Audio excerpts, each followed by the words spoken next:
Thank you all for tuning in. For this week, we will hear about Youth E in our advocacy series, and then I will share with you a list of possible solutions. And then the final installment, more than likely, will be next time when I share with you a series of questions that I have. Stay tuned. Stay tuned.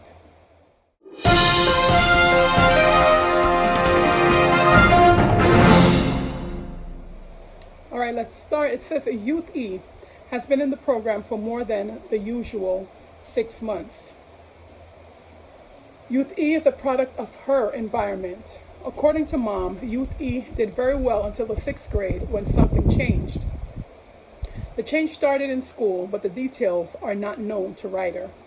Youth E started hanging out with negative associates and became friends with other youth who valued physical altercations in the community more than they valued getting an education.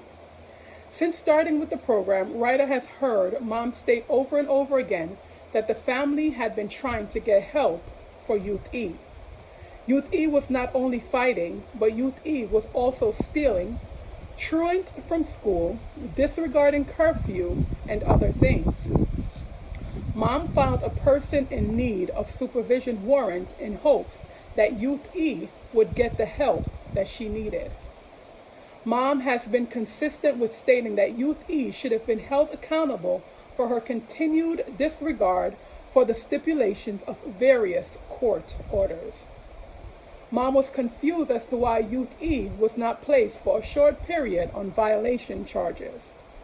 Mom and Youth E's concern is that Youth E is heading down a path that will lead to serious injury or death. It is their belief that her placement will get her out of her current environment so that she could thrive and flourish. Ryder understands and agrees with this perspective and knows that Youth E has great potential if placed elsewhere until she can learn to think and make better decisions. Shortly before leaving, Ryder made attempts to assist Mom with getting placement for Youth E, but detailed responses was not forthcoming from the Department of Social Services supervisor. Will Youth E get the help that she needs before it is too late? And does Youth E's life matter? So that wraps up the youth that I thought to highlight for this series. Some possible solutions for Schenectady youth and their families. 1, Schenectady County needs practical resources for families. Parents need support such as parental skills classes, parenting coaches, food pantries, adequate housing, clothing resources, and everyday living supplies. If these resources are already in the area, then it needs to be better advertised so that people can benefit from them and not feel less than for having the need for these services. 2, youth need to benefit from programs that are offered at Boys and Girls Club and other community activity centers. Youth need more than just recreational activities. Within Boys and Girls Club and other centers, let's do a needs assessment. Let's take a real look at what the concerns are and then formulate and execute programs that address these needs.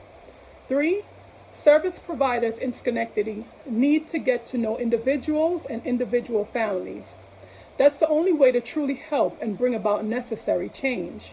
There cannot be a cookie-cutter approach when it comes to dealing with people. We can't provide any true service if we don't put the work in that is required. It cannot be that the service provider is more focused on earning a paycheck than in truly completing the service that is needed for the individual and their families. It cannot be that service providers think that they and their families are better than the individual and families that use the services. 4, I heard something a long time ago and it made sense then, and I hope it makes sense to you now. In order to get to the root of the issue, in order to get to what is most likely motivating and causing issues, we need to follow the money. In following the money, we may be able to learn why Department of Social Service and probation may choose to keep a youth confined in the system instead of trying different options that may help to make a real change. And that's what the advocacy is all about, is helping to bring about change for those who are in need. So I thank you for tuning in.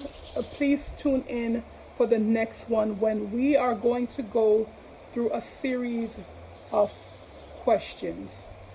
Take care until next time. Bye-bye.